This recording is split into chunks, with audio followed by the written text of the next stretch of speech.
শহর ভর্তি শুধু হিরে আর হিরে। হীরের শহরও বলা হয় একে।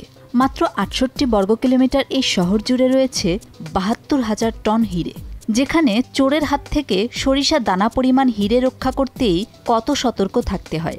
আর সেখানে ৭২,০০০ টন হিরে নিয়ে কিভাবে আছে শহরবাসী? অবিশ্বাস্য হলেও সত্য, জার্মানির নর্ডলিঙ্গেন শহরে দেয়াল আর ঘরবাড়ি জুড়ে গেঁথে আছে হিরে। কিন্তু কোথা থেকে এলো এত হিরে?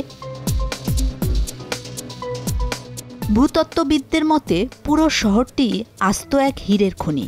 এই যেমন সেখানকার একটি চার্চে মজুদ আছে প্রায় ৫,০০০ ক্যারেট হিরে। ১৫ মিলিয়ন বছর আগে বিশাল আকারের একটি উত্তপ্ত উল্কাপিণ্ড এসে পড়ে এখানে, যার ফলে প্রায় ১৫ মিটার গভীর এক গর্ত তৈরি হয়।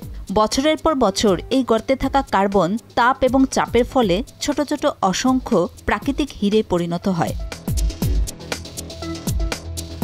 নর্ডলিঙ্গেন শহরটির গোড়াপত্তন হয় ৮০০ শতকে। ১৩০০ শতক থেকে শহরে বসতি গড়তে শুরু করে মানুষ।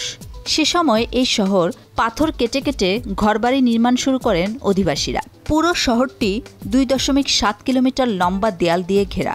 মধ্যযুগে আনুমানিক ১২০০ সালে নির্মাণ করা হয় দেয়ালটি। ১৯৬০ সালের দিকে ভূতত্ত্ববিদ ইউগেন শুমেকার এবং এডওয়ার্ড চাও শহরটি পরিদর্শন করেন। তারা আবিষ্কার করেন শহরের পরতে পরতে পাথরখণ্ডের সাথে জড়িয়ে আছে ক্ষুদ্র ক্ষুদ্র হিরে, যার ওজন প্রায় ৭২,০০০ টন। কিন্তু এত হিরে উদ্ধার করা কখনোই সম্ভব না। তাতে প্রাচীন এই শহরটিকে পুরোপুরি গুড়িয়ে ফেলতে হবে। এছাড়া এই হীরের আকার এতই ক্ষুদ্র যে প্রায় ৯০% হিরে উদ্ধার করা অসম্ভব। জার্মানদের কাছে এই শহর রূপকথার শহর হিসেবেই সুপরিচিত।